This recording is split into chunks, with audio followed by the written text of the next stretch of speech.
Terceiro Evangelho, Novo Testamento, Lucas, capítulo de número 23, a partir do versículo de número 33. Vamos fazer a leitura em nome de Jesus. Diz assim: quando eles chegaram ao lugar chamado Calvário, ali o crucificaram, bem como aos malfeitores, um à direita e o outro à esquerda. Contudo, Jesus dizia: Pai, perdoa-lhes, eles não sabem o que fazem. Então, repartindo as vestes dele, lançaram sortes. O povo estava ali e observava tudo. Também as autoridades zombavam de Jesus e diziam: salvou os outros? Salva a ti mesmo, se é de fato o Cristo de Deus, o escolhido. Igualmente os soldados escarneciam e zombavam, e aproximando-se, trouxeram vinagre a ele, dizendo: se tu és o rei dos judeus, salva a ti mesmo. Também sobre ele estava esta epígrafe, em letras gregas, letras romanas e letras hebraicas: este é o rei dos judeus. Um dos malfeitores crucificado blasfemava contra ele, dizendo: não é você o Cristo? Salva-te a ti mesmo e a nós também. E respondeu-lhe, porém, o outro, e repreendeu, dizendo: nem ao menos temes a Deus, estando sobre igual sentença? Nós, na verdade, com justiça, porque recebemos o castigo que os nossos crimes merecem. Mas este nenhum mal o fez. E acrescentou: Jesus, lembra-te de mim quando vieres no teu reino. E Jesus lhes respondeu: em verdade te digo, que ainda hoje estará comigo no paraíso. Feche seus olhos, curva sua cabeça por um instante. Pai, no nome santo do Senhor Jesus, te glorificamos, te damos honra, te damos glória, louvor, domínio, majestade e poder.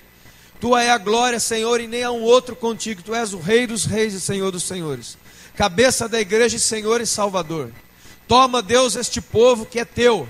Toma, Espírito Santo de Deus, este povo que é teu, e abre-lhes o entendimento para que eles compreendam a Escritura, para que nós, Senhor, não sejamos somente ouvintes, mas praticantes da tua palavra, ó Deus. Em nome do Senhor Jesus, glorificando o teu nome, adorando o teu nome na nossa obediência. Pai, dá-nos entendimento, surpreende-nos, mostra-nos, ó Deus, em nome do Senhor Jesus. Toma este lugar, toma as mentes, Espírito Santo, não deixa que a distração, o diabo, o maligno, o sono ou qualquer outra coisa, cansaço, venha tirar, ó Deus, a porção que é o Senhor que dá, não é o homem que dá, Deus, é o Senhor. Enquanto, ó Pai, o Senhor passeia no nosso meio, tocando nas vidas, mudando e transformando, ó Pai, como o Senhor já tem feito, em nome de Jesus. Quantos podem dizer amém? Diga graças a Deus. Amém. Eu penso que a grande maioria, se não todos que estão aqui, já leram, e aqueles que não leram já assistiram em filme ou em desenho isso aqui. E Jesus foi crucificado entre dois bandidos. Veja só, o rei dos reis e Senhor dos senhores, foi crucificado entre dois bandidos, para se cumprir uma profecia que foi dada através do profeta Isaías. Em Isaías 53, versículo 12, diz assim: por isso eu lhe darei muitos como a sua parte, e com os poderosos repartirá ele o despojo, porquanto derramou a sua alma na morte, e foi contado com os transgressores.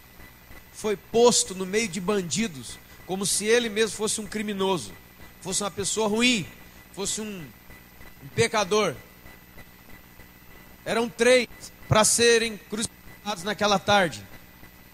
Jesus, como diz a Escritura, na cruz central, e dois outros ladrões, ou malfeitores, ou bandidos, ou criminosos, um à direita e o outro à esquerda, como nós lemos.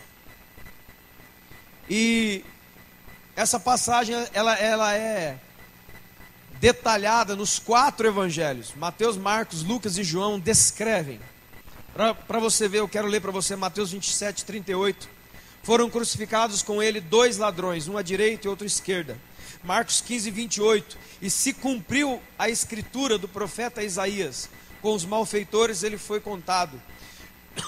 João capítulo 19, versículo 17 e 18. Tomaram, pois, a Jesus, a ele próprio carregando a sua cruz, e saiu para um lugar chamado Calvário, que é o Gólgota em hebraico, onde o crucificaram, e com ele 2 malfeitores, um de cada lado, e Jesus no meio. Isso é uma parte da Escritura que eu acredito que todos que estão aqui já viram ou leram sobre isso. Mas o caminho que Jesus fez para chegar até ali não foi um caminho fácil. Desde o momento onde eles tomam a última ceia, que é o que nós faremos em memória de Jesus Cristo hoje, até o momento que ele vai ao Getsêmani, ao momento que ele é entregue por um dos seus amigos, Judas, para se cumprir uma outra profecia que havia sido dada 700 anos antes de Jesus nascer. Aquele que come comigo no prato levantou contra mim o calcanhar. Estava falando de Judas, o traidor. Muitas profecias sobre a traição existiam. Quantas moedas seriam usadas para comprar, e o que seria feito com aquelas moedas, e onde seria lançada aquelas moedas. A palavra de Deus tem um detalhamento profético incrível. Mas ele é pego, ele é levado ao sinédrio, né? Se ele ia ter coragem de dizer se ele era filho de Deus mesmo. E ele falou, eu sou. E aí você sabe o que começa a acontecer. Eles tomam Jesus, levam ao lugar chamado patíbulo, colocam ele lá e começam com varadas. Depois vão para açoites. Depois vai para coroa de espinhos. A Bíblia fala que ele foi esbordoado, ou seja, socos no rosto, no corpo inteiro, chutes, pontapés, socos. Aqui nessas passagens da crucificação ele foi cuspido, zombado, escarnecido, bateram para valer, xingaram, amaldiçoaram, cuspiram, colocaram uma cruz de espinhos travado na sua cabeça que fez encher o seu rosto de sangue. Se você ler o resto da profecia de Isaías 53, você vai ver que se alguém olhasse para ele, veria que ele estava horrível. Não havia beleza nem formosura nele. E aqueles que passassem olhando, desviariam dele o olhar. Por quê? Porque olhar para Jesus naquele momento na cruz era algo muito impactante. Ele, não sei quantos assistiram aquele filme Paixão de Cristo, que chega um pouco perto. Mas se você vê um homem, um corpo de homem, na carne viva, aberto as costas, as costas todas abertas, laceradas, o peito, as pernas, de chicotadas e varadas, muitas vezes, porque havia uma lei, né, do castigo judaico, que nenhum homem poderia tomar mais do que 40 chibatadas com açoites. Então eles faziam como o apóstolo Paulo mesmo atesta, que devia tomar uma quarentena menos um de açoite, ou seja, 39. Só que o que eles faziam? Quando chegava no 39, para não dar 40, eles voltavam no 1 e começava de novo. Então, o que aconteceu no corpo de Jesus, o que aconteceu no corpo físico de Jesus, foi algo brutal, sangrento e muito violento. Fora os socos, os pontapés, né? As cusparadas, as humilhações e outras coisas. Não ainda quietos e não ainda satisfeitos, lhe deram uma cruz muito pesada para carregar, de madeira, onde ele sai desse lugar de castigo e ainda carrega por dentro de toda a cidade de Jerusalém, até chegar num monte que é fora dos muros da cidade, que é fora dos portões. Ele não virou a esquina e estava ali, não. Teve que carregar muito tempo, com muita fome, muita sede, muita coisa. E ainda chegando lá, como diz o salmista e como diz outra profecia a respeito de Jesus, transpassaram-me as mãos e os pés. E não foi com prego, mas foi com cravos. Cravo e pregos são coisas totalmente diferentes. O prego é um objeto fino. O cravo é metal bruto, muito mais grosso, com uma cabeça para bater o martelo. Transpassaram as mãos e os pés de Jesus naquela madeira, daquele corpo que já estava totalmente desfigurado e horroroso, quebrado, arrebentado.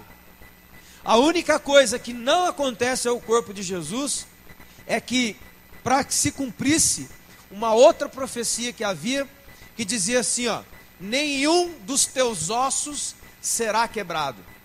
A única coisa que os homens e ninguém conseguiu arrebentar de Jesus foram os ossos de Jesus. Nenhum osso foi quebrado.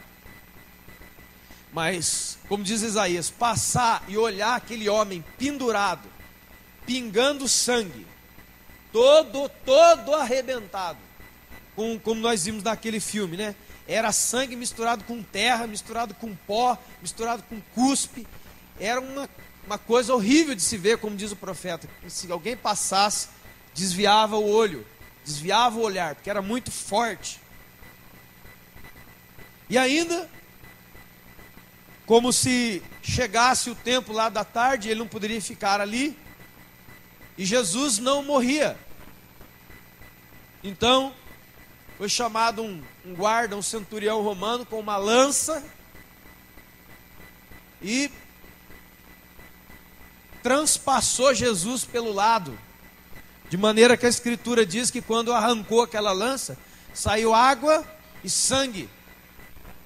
E depois de alguns minutos, Jesus entrega o seu espírito ao Pai, né? Em todo esse momento que isso acontecia, uma era a frase do Senhor Jesus: Pai, perdoa eles, eles não sabem o que estão fazendo e nem com quem estão fazendo. Essa é a história da crucificação. Mas em Marcos 15, 32, antes que os últimos momentos, os momentos finais chegassem, em Marcos 15, 32 tem uma coisa muito interessante, que é onde eu quero chegar com você.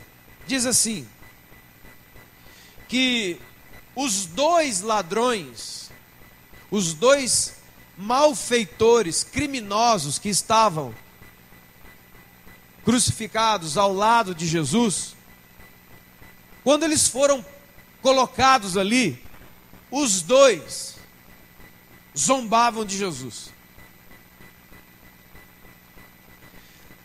Aconteceu alguma coisa no meio aqui, que primeiro vem Marcos 15, 32, diz assim: desça agora da cruz o Cristo, o Rei de Israel, para que a gente veja e creia. Também os que com ele foram, também os que com ele foram crucificados, zombavam dele. Quando no momento as cruzes sobem e eles estão os três ali, ambos os ladrões, ambos os malfeitores, os dois, no início, zombavam de Jesus, ridicularizavam Jesus, dizendo: você não é o Jesus, você não é o Cristo, você não ressuscita morto, você não cura doente, você não anda por sobre as águas, você não é filho de Deus, o que você está fazendo pregado aí? O que você está fazendo sofrendo aí? O que você está fazendo no nosso meio? Nós somos bandidos, nós merecemos estar aqui. Você o que está fazendo aqui?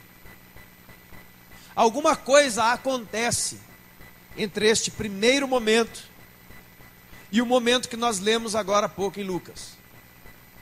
Que o momento que é narrado em Lucas é o momento posterior, depois deste, onde um dos ladrões se arrepende. Acontece algo com ele ali na cruz. O outro continua zombando de Jesus.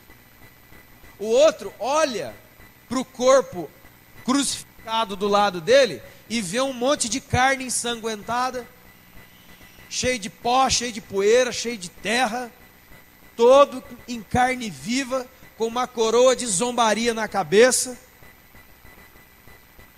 E ele continua zombando de Jesus, porque ele está olhando para aquele corpo todo judiado. Você está entendendo? Aquele malfeitor, ele olha para o lado e ele vê um corpo ensanguentado, um corpo esbordoado, um corpo cuspido, um corpo zombado, um corpo ridicularizado, ensanguentado, lacerado, um corpo que ia morrer dentro de instantes. E acontece um fenômeno com o outro, que o outro também estava zombando, o outro também estava ridicularizando, mas no momento ele olha para o lado e chama Jesus de rei. Então eu quero citar com você, ele passou a temer a Deus, aquele homem. Por quê? Porque a primeira coisa que, quando ele toma a palavra, a primeira coisa que ele faz, ele fala assim: olha, você não teme o castigo de Deus? Você não teme isso? Porque você continua zombando dele, você continua ridicularizando ele, porque aquilo que os teus olhos estão mostrando é um homem todo arrebentado, e você está zombando dele. Você não teme a Deus? Segunda coisa, ele confessa a culpa. Ele fala assim, ó: nós somos malfeitores, nós merecemos estar aqui, mas este nada fez. Ele não fez, nós fizemos, ele não. O que é isso? Ele reconhece a culpa dele, quem ele é. Terceira, ele sai em defesa de Jesus, mandando que o outro malfeitor, que o outro ladrão, que o outro criminoso ficasse quieto. Rapaz, nós somos criminosos, nós merecemos estar aqui, ele é inocente. Para de falar isso, para de zombar dele. Você não está vendo o sofrimento? Porque ele está aí sendo inocente, nós estamos aqui porque somos culpados. Para com isso. Então aquele homem que começou zombando de Jesus, acontece alguma coisa com ele, ele passa a temer a Deus. Acontece alguma coisa com ele naquele momento ali, que ele começa a reconhecer a culpa dele. Não, eu sou criminoso, você não. Acontece alguma coisa com ele onde ele começa a defender a Jesus. E a quarta coisa, ele reconhece a realeza de Jesus. E é aqui que eu quero entrar contigo. Porque no momento ele diz: Jesus, quando o teu reino vier, me deixa entrar no teu reino. Enquanto o ladrão do lado de lá, enquanto o criminoso do lado de lá olhava para a cruz do meio e via um homem arrebentado, o outro temia Deus, reconhecia a culpa, temia Deus, reconhecia a culpa, defendia Jesus e viu que Jesus era rei. Ele não viu um rei com uma coroa, como diz o Apocalipse, brilhante, o sol, o rosto como o sol do meio-dia, os pés como latão reluzente, uma roupa branca de linho puro, fino, cingido de ouro até o peito, com espada afiada saindo da sua boca, olhos como chama de fogo, a sua voz como voz de muitas águas. Não, ele não está vendo isso. Ele está vendo um cara todo arrebentado, ensanguentado, cuspido, esbordoado, sarrafado, tudo quebrado. Mas quando aquele ladrão ele olha, ele sabe que Jesus é rei. Ele vê, escuta, irmão, ele vê o rei que está dentro do corpo. Ele vê o Espírito do Senhor dentro do corpo. A maneira que aquele ladrão consegue ver, ele não está vendo a carne de Jesus. Ele não está vendo o sangue pingando, o ar faltando, o sangue jorrando, a língua quase presa ao céu da boca de tanta sede. Ele não vê isso. Ele vê o rei. Por trás de toda aquela coisa feia de se ver, ele consegue enxergar um rei. Tanto é que ele pede: Senhor, Jesus, lembra-te de mim quando vier o teu reino. Jesus fala: fica tranquilo, ainda hoje você estará comigo no paraíso. É o único cara que a Bíblia diz: esse aí foi salvo mesmo. Enquanto o outro olhava, via um corpo arrebentado, e por causa daquilo que ele via, os seus olhos o enganavam. Você está entendendo, irmão?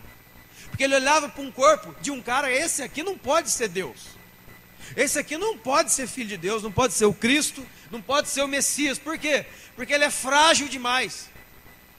Ele é um coitado que pegaram ele aí, rebentaram com ele. Porque a figura de Jesus na cruz central era muito mais feia de se olhar do que os outros dois.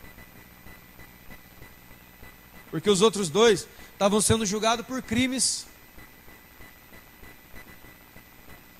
normais da nação.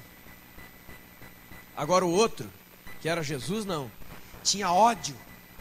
Que os fariseus odiavam Jesus, porque Jesus dizia: eu sou o Cristo. A hora que eles ouviam isso, irmão,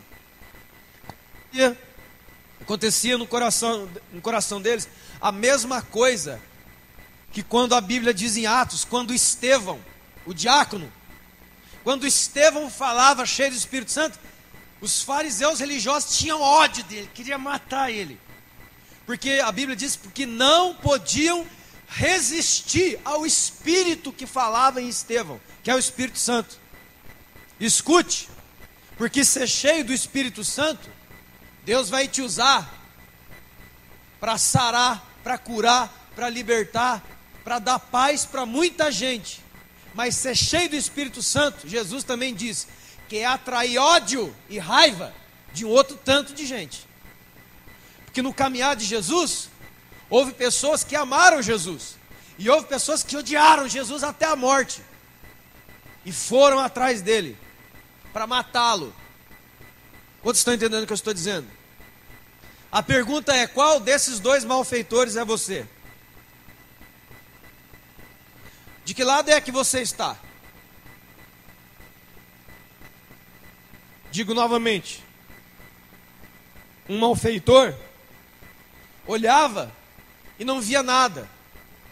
Ele via as fraquezas, as feridas, os ferimentos de Jesus. O outro enxergava um rei. O outro enxergava o dono e senhor de um reino que não tem fim, de um reino que não é desse mundo, de um reino que é justiça, paz e alegria no Espírito Santo, de um reino eterno. Ele olhava para aquele pedaço arrebentado de carne e ele conseguia olhar por entre aquilo que se apresentou diante dos seus olhos. Sabe como é que se chama isso, irmão? Novo nascimento. Porque a Bíblia diz em João capítulo 3, Jesus diz para Nicodemos: Nicodemos, se você não nascer de novo da água e do Espírito, você não pode o quê? Ver o reino de Deus. Tudo para você vai ser gente normal. Não vai acontecer aquilo que o apóstolo Paulo disse: a partir de agora, ou seja, depois de convertidos pelo Senhor, a ninguém conhecemos segundo a carne. Eu reconheço agora como espiritual. Eu reconheço agora como meu irmão na eternidade, filho do meu pai, herdeiro das promessas. Não te conheço mais como pai, mãe, filho, sei lá quem. Ontem, na pregação, a pastora Maria, ela falou uma coisa. Eu gostei, peguei aquilo ali. Ela estava falando alguma coisa a respeito do casamento. Mas uma coisa que ela falou ali no meio, eu falei, isso aqui é forte. Porque nós vivemos em comunidade, vivemos em núcleos familiares. Você tem a sua, eu tenho a minha. E temos a comunidade. E a gente vai se aproximando um do outro, vai sendo amigo, vai sendo casa, tem filho. E a gente olha para aquela mulher, ela é minha mulher. E olha para o marido, ele é meu marido, esse daqui é meu filho. E a gente não consegue mais enxergar as pessoas como irmãos. E isso faz muita diferença. Muito. Porque a Bíblia, por exemplo, fala que o marido deve amar a esposa. Mas também diz que nós devemos amar o irmão. E muitas vezes a gente só vê aquela pessoa que está do nosso lado, a gente começa a enxergar ele como amigo e não como irmão. Como família e não como irmão. Somos família, amém? Somos comunidade, amém? Mas em primeiro lugar, Deus nos fez a todos irmãos. Pelo seu poder, filhos do mesmo pai.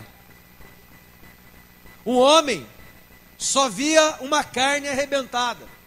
E por isso ele zombava. O outro via um rei. O outro se arrependeu. O outro reconheceu seus pecados. O outro viu o rei. O outro viu o reino. O outro defendia Jesus.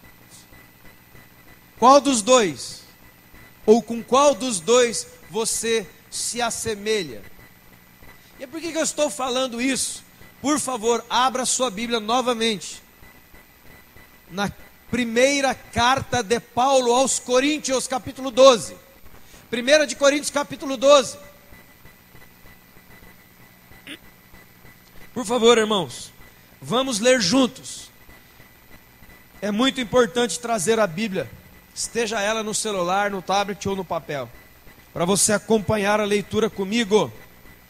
Como diz em Atos 17, enquanto Paulo pregava, os crentes de Bereia conferiam se ele estava falando era a Bíblia mesmo. Então, é isso daí. 1 Coríntios capítulo 12.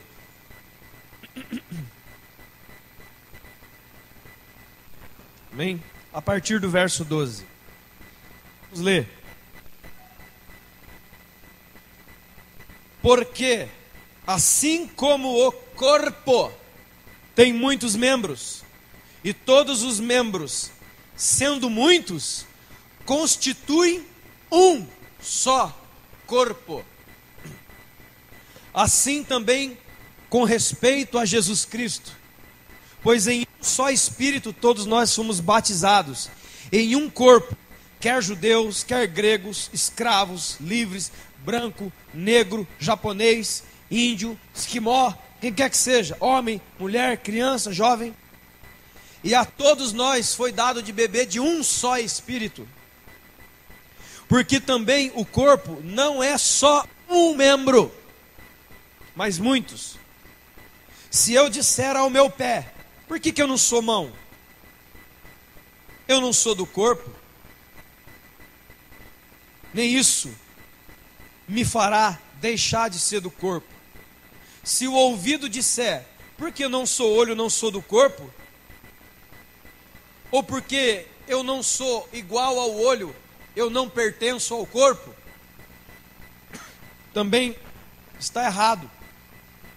Se todo o corpo fosse ouvido, onde estaria um olfato? Se o seu corpo fosse uma orelha deste tamanho, você seria um monstro. Se você fosse um nariz gigante andando pela rua, você seria um monstro. Se você fosse uma mãozinha igual daquele filme, como chama? Família Addams. nós iríamos expulsar o demônio. Mas Deus colocou os membros em cada um deles no corpo, como Ele quis. Se todos, porém, fossem um só membro, onde estaria o corpo? O certo é que há muitos membros, mas um só corpo. Não podem dizer dizer os olhos, a mão, nós não precisamos de você. Porque se o seu olho olhar para aquele pão e desejar depois se alimentar dele, se você não tiver uma mão para pegar o pão, e você não tiver a boca para mastigar, seus olhos vão ser o maior instrumento de tortura que você jamais imaginou. É como dizia minha avó, é ver com o olho e lamber com a testa. É ficar com vontade. O olho não pode dizer para a mão, eu não preciso de você. Nem a cabeça pode dizer para os pés, não preciso de vocês. Pelo contrário, irmão, em nome do Senhor Jesus, olha para cá. O próximo versículo, grave dentro do teu coração. Fala a pessoa que está do seu lado, ei irmão, este versículo da palavra foi escrito para você, especialmente para você. Então, diga para ele, então, eu vou dizer ele para você. Diz agora para ele, meu irmão, pelo contrário, os membros do corpo que parecem mais fracos são necessários. Você é necessário. Eu preciso de você para ser corpo. Amém? Dá um aplauso ao Senhor por isso.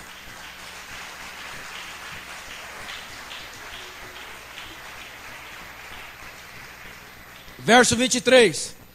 E os membros que a nós parecem menos dignos no corpo, damos mais valor a eles. Olha, irmãos, olha como a leitura do Evangelho, como diz, né? Conhecereis a verdade e a verdade vos libertará.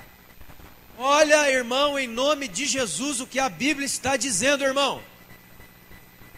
Ele está dizendo, não existem pessoas inúteis. Deus está dizendo, não existe cidadão de segunda categoria. Não existe menos importante e mais importantes. Existe o corpo. E o corpo é corpo de Cristo.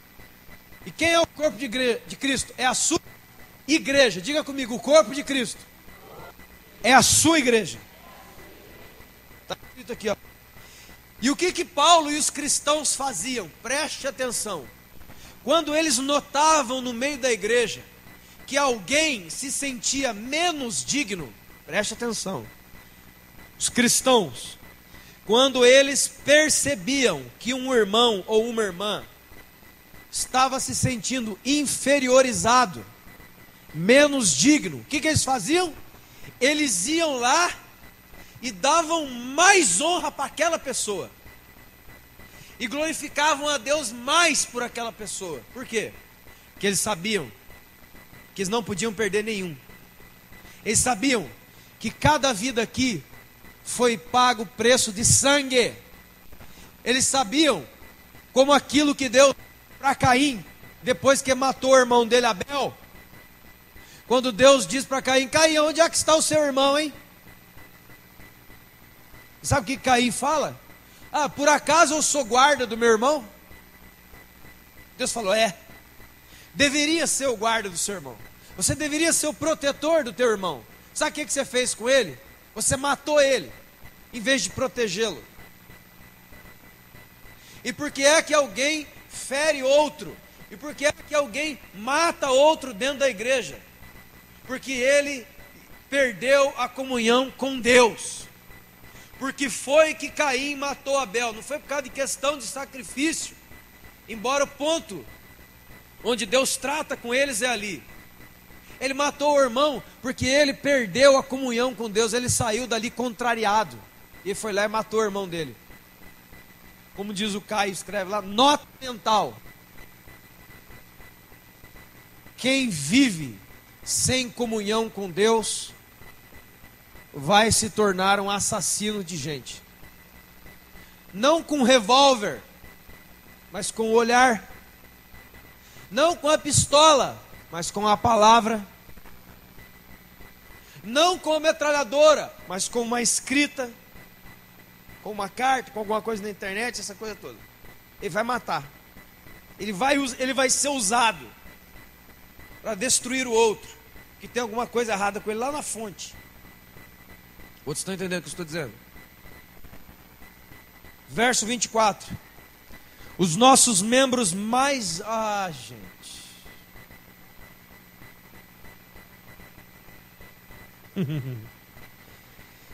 Esse daqui é o que eu chamo de cotovelada na boca. Aquela que arranca um monte de dente. Olha o que diz a Escritura. Que enquanto os verdadeiros cristãos cheios do Espírito Santo notavam pessoas que estavam se sentindo indignas, inferiores, eles iam lá e davam, como diz, eles enchiam a bola daquele irmão, colocavam ele para cima e levantavam os braços deles. Os membros mais nobres, os membros mais fortes, os maiores homens de Deus, as maiores mulheres de Deus, as pessoas que estavam mais firmes com Deus, mas que eram coluna da igreja, eles não necessitavam disto. Não necessitavam de rapapé, não necessitavam de puxa-saquismo. Eles já estavam firmes em Deus. Qual era a preocupação da igreja cheia do Espírito Santo? Passear os olhos com discernimento na congregação e buscar Deus. Me mostra um irmão que precisa de mim, porque eu estou firme em Deus, eu estou cheio do Espírito Santo, a minha comunhão com Deus está firme, está atada, estou junto. Então, Deus, eu não preciso de nada, então me ajuda a encontrar alguém que precise. Eu quero ser bênção na vida dele, eu quero ser o canal na vida dele. Hoje, infelizmente, em muitos lugares, o meio gospel, o meio evangélico, se encheu desse lixo. Que lixo! Onde as pessoas têm que... você é um pastor, você é um apóstolo, você é um cantor, você é não sei o quê. As pessoas têm que se ajoelhar para ele passar. Tem que fazer caminho de rosa. Tem que fazer... Só falta fazer aqueles tapetes de serragem aqui. Isso aqui não é coisa daqui não, irmão. Quem fazia tapete de serragem na rua aí, ó, eu fazia. Para a turma passar em cima. Aqui não. E batem palmas para o homem, e glorificam o homem, e fazem shows, e ficam gritando ali embaixo: ô fulano, cadê você? Eu vim aqui só para te ver. Pecado, idolatria, blasfêmia, maldição, erro. Os maiores homens de Deus, as maiores mulheres de Deus, o que é maior que eu estou dizendo aqui? Lembra o que Jesus falou, né, irmãos? Sabe quem que é o maior? É o... Então, quem são os maiores homens e mulheres e jovens de Deus? Não são os que buscam para si o estrelato, a luz, a pompa, mas aqueles que você vai encontrar sempre trabalhando, servindo, amando, suportando, carregando as cargas uns dos outros, por aí vai. Agora está com a... Eu coloquei um post lá, não sei quantos viram. Agora está com essa moda de negócio de desafio, né? Eu te desafio, o ódio que eu estou nesse negócio. Um ódio. Eu te desafio a andar para trás. Aí um monte de irmão fazendo esse vídeo.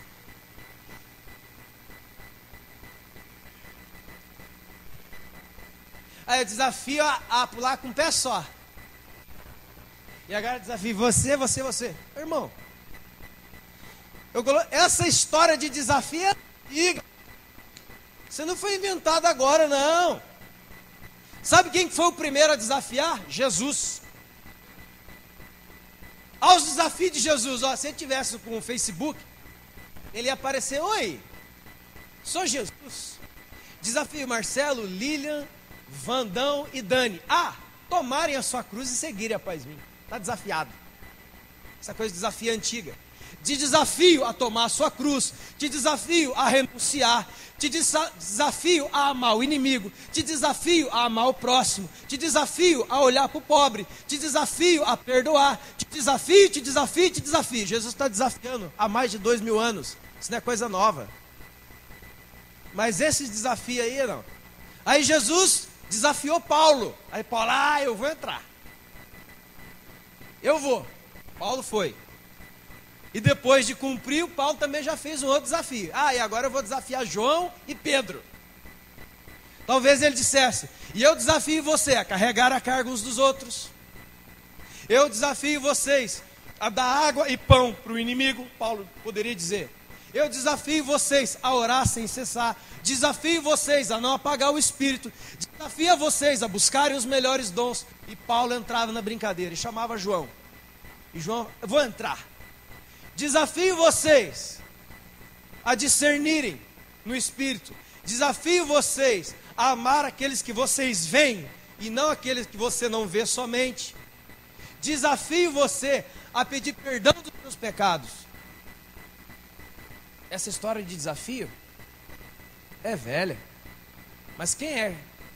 Ou quem são as pessoas que estão entrando nesse desafio, irmão? Tem alguém aí? Não tem ninguém que entrou no desafio de Jesus, não? Então, nós vamos fazer uma oração de aceitar a Cristo. Você não é crente. Você não é cristão. Pronto. Porque os desafios da internet, você vê lá o seu nome e não faz nada. Já me desafiaram 10 coisas. Eu falei: vai dormir.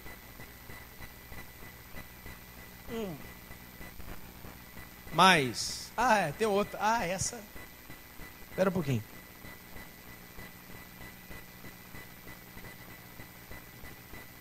Desafio com ou sem maquiagem.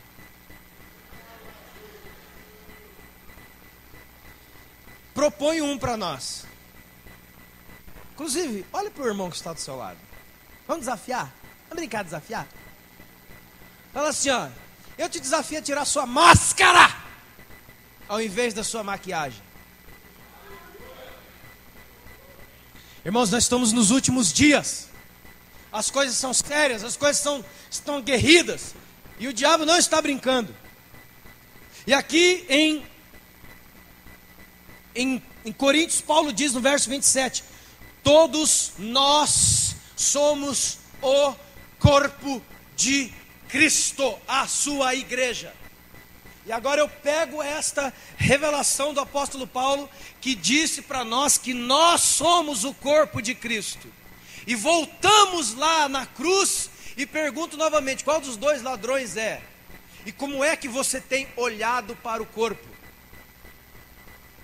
Porque o corpo da cruz central era o corpo de Cristo. Era uma figura da sua igreja. A igreja, segundo Efésios capítulo 5, está sendo preparada, ataviada, adornada, para que entre nas bodas, no casamento do Cordeiro, linda, sem ruga, sem mácula, sem defeito. Isso é Efésios capítulo 5.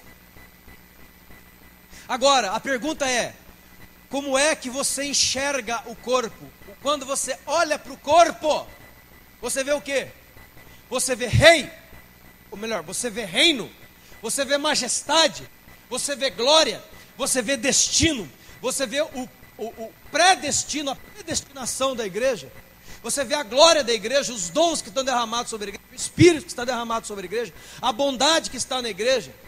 Ou você vê uma igreja esbordoada, ensanguentada, esfarrapada, ferida, cheia de terra, de pó, cuspida, esbordoada e, como está acontecendo nos nossos dias, zombada dos homens. Quantos estão entendendo o que eu estou dizendo? Porque se existe um Espírito Santo dentro de você, e se você nasceu de novo da água do Espírito, você é filho de Deus. E você olha para o corpo, olha o corpo aqui, ó. E você vê com os seus olhos os defeitos do corpo. os problemas do corpo, as lutas do corpo, o cansaço do corpo, a sede do corpo, sangue saindo do corpo, machucados no corpo, feridas no corpo. E por causa disso você zomba do corpo? Desiste do corpo? Ou você é como outro? Eu vejo tudo isso no corpo, mas eu vejo a glória do Espírito Santo através dos problemas da igreja, das dificuldades da igreja, que é o corpo. Eu vejo as feridas da Petra, mas eu vejo a glória de Deus que nos chamou, irmãos. Tire os seus olhos daquilo que é carne, que quem olha para a carne verá o quê? Carne. Quem procura enxergar carne, carne verá. Quem procura a glória, Deus diz: quando me buscar de todo o seu coração, você vai me encontrar. E isso não é coisa daquele momento ainda. Lá em Mateus 25, você conhece, quando Jesus está falando da parábola das ovelhas e dos bodes, que ele ia enviar os anjos naquele grande dia, e os anjos iam ver quem tem a marca do Senhor. Cuidado com isso. Iam separar as ovelhas de Deus dos bodes. E alguém fala: mas como é que, irmão, isso aqui é muito sério. Como é que os anjos, segundo o texto, segundo o contexto do texto, Mateus 25, você pode ler. Como é que os anjos vão discernir isto? Sabe como que é? Estava com sede, você me deu de beber. Eu estava com fome, você me alimentou. Eu estava sem roupa, estava nu, você me vestiu. Estava na cadeia, você foi me ver. Estava no hospital, você foi lá. E eles, quando é que nós fizemos isso? Quando vocês fizeram a um dos meus pequeninos. Quando você se preocupa, querido, com os mais frágeis e os protege, não porque o pastor mandou, não porque a irmã mandou, não porque não sei quem falou, mas porque o Espírito manda, o Espírito fala. Pensa, irmãos, que Espírito Santo é para adivinhar número de identidade, tem que ser um palhaço mesmo. O mundo acabando, o diabo matando e trucidando as pessoas, e tem gente que vai: Deus está mostrando. Seu RG, 28,7, quer turma bate palma, isso é ridículo. Para quem lê a Bíblia, isto é ridículo. Por quê? Porque o mundo, diz João, jaz no maligno. Ontem eu falei lá no retiro, vocês quantos estão acompanhando pela internet e televisão? A multidão de crentes que está sendo morta lá no Iraque, arrancado cabeça, esposas estupradas, crianças estupradas. E eles falam assim, me dá todo o seu dinheiro, toda a sua fortuna, me dá o seu carro, sua casa, suas posses. É o seguinte, você não quer morrer? É fácil. Nega esse teu Jesus aí, que a gente deixa você viver e ficar tranquilo aqui. Sabe o que eles falam? Não. Olha, eu vou te dar mais uma chance, hein? Mais uma. Nega esse teu Jesus e vive. Mas aqueles crentes, como diz a Escritura, mesmo diante da própria morte, não amaram a própria vida. Eles se lembram, talvez, ajoelhados ali, faltando 5 minutos para morrer, que Jesus fez uma promessa a eles: aquele que crê em mim, ainda que morra. Sabe o que é isso aí? Fé. Fé. Lá eles vão para a igreja orar e compartilhar páginas da Bíblia, que lá não tem Bíblia assim não, é página, arranca a página, dá uma para ele, outra para ele, e depois a gente troca para ler. Quando, irmão, sabe quando que um ajuntamento desse pode acontecer lá? Nunca. O Estado Islâmico entra aqui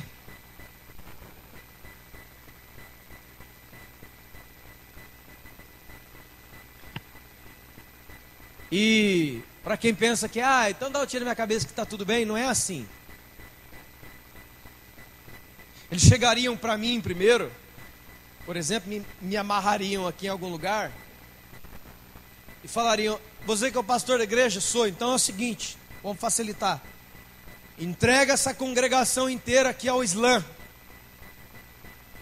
Entrega essa congregação inteira aqui a Alá, a Maomé, que a gente deixa todo mundo embora tranquilo. Porque senão, pastor, nós vamos matar membro por membro na tua frente. Porque talvez, pastor, talvez, irmão, talvez, irmã, você é tão forte que pode entregar a sua vida para Jesus. Mas e a vida do teu filho na tua frente?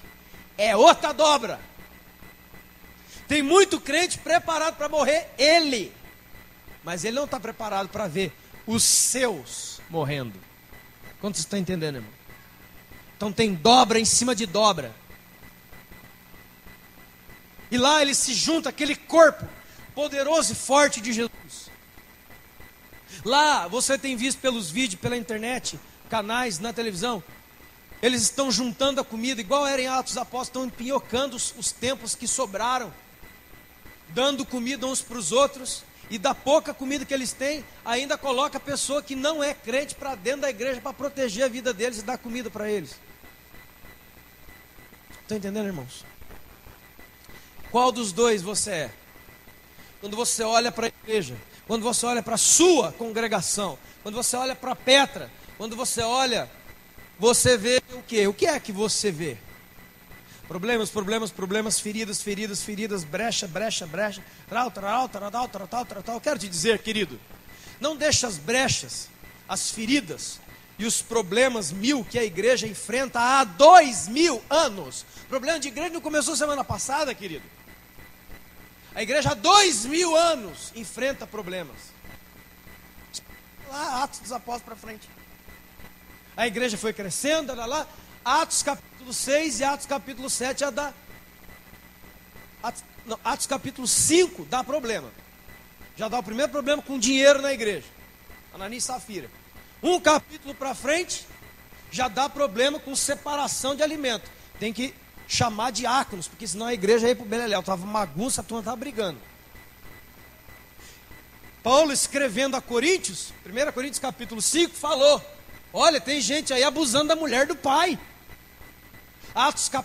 Coríntios capítulo 3, Paulo escreve: tem gente aí que é carnal, que anda segundo os homens, dizendo: eu sou de Paulo, o outro é de Apolo, o outro é de não sei de quem, e não entenderam nada, porque ninguém aqui é de Apolo, Paulo, João e Pedro. Ninguém desses morreu no lugar da humanidade. Foi quem que morreu? Jesus. Jesus é o cabeça da igreja, e a igreja é o seu corpo. Então aquele corpo que estava no meio ali, crucificado, era um corpo de renúncia, irmãos. Era um corpo cheio de feridas. Era o corpo que está lá em Isaías 53, que se alguém olhasse, desviaria o rosto. Era o corpo que estava sendo zombado. Você abre as revistas, você abre o site da internet, televisão, toda hora as pessoas estão malhando o rei na igreja, zombando da igreja, zombando dos pastores, zombando dos crentes. Você sabe que no Brasil, a chamada sociedade diz que uma pessoa, para se tornar um crente, ou tem que ser pobre ou ignorante, ou os dois. Esse é o pensamento que eles têm. Tanto é que um dos candidatos à presidência, uma mulher que é cristã, pessoal, se você perceber nas entrevistas que ela tem dado, pouco se pergunta sobre a política de governo, o plano de governo. O pessoal fica atacando: você é crente? O que você vai fazer com os homossexuais? O que você vai fazer com o aborto? Mas você é crente? Mas você vai transformar o Brasil numa igreja? Ninguém quer saber do plano de governo dela. O pessoal quer atacar a religião dela, entre aspas. O Brasil já teve presidente macumbeiro, feiticeiro, satanista, demoníaco. Ninguém falou um A. Agora, quando existe uma aspiração de ter uma presidente que crê em Deus, o diabo, quer denegrir de qualquer maneira. Nós estamos nesse tempo, irmãos, da igreja cuspida e zombada, ridicularizada. Mas um dos malfeitores se converteu naquele momento. Ele não olhava mais os problemas do corpo, as feridas do corpo, os machucados do corpo. Ele via o rei dentro do corpo. Ele via a glória dentro do corpo. Ele via o destino dentro do corpo. Ele via a vida eterna dentro do corpo. Que Deus sare os seus olhos, converta o seu coração, que você consiga olhar além da carne, do rosto, das pernas, dos chicotes do corpo, dos buracos na mão do corpo, dos buracos nos pés do corpo. Pés fala de quê? Caminhar. Mão é o quê? Obra. Ah, mas essa obra não está boa, essa obra não está boa, essa obra não está boa, essa obra não está boa, essa obra não está boa. É lógico que você só vê o buraco na minha mão. Você não consegue ver a glória dentro do buraco. Porque lá em Apocalipse, quando Jesus aparece, como ele realmente é, João ainda vê o buraco dos cravos. Só que o que sai dali, sabe o que é? Luz. Porque até quando a igreja demonstra suas fraquezas, como diz o apóstolo Paulo, é aí que eu sou forte. Eu quem? Eu, o Senhor, o dono, o cabeça e o sustentador da igreja. A igreja nesses 2000 anos passou as maiores perseguições políticas, sociais e todos os problemas que você não tem nem ideia no mundo inteiro. E ela continua triunfante, continua crescendo, e assim será. Ela é indestrutível, porque Jesus disse, eu encerro com isso: edificarei a minha igreja, o meu corpo, e as portas do inferno. Se coloque de pé em nome de Jesus. Quero chamar o coral aqui, vamos louvar aqui em cima aqui de novo aquela canção. Quero chamar os oficiais da Santa Ceia, por favor. Já fiquem em posição aqui em nome de Jesus. Glórias a Deus. Glórias a Deus. Pessoal do coral aqui em cima, nós vamos entoar aquela canção enquanto ceiamos.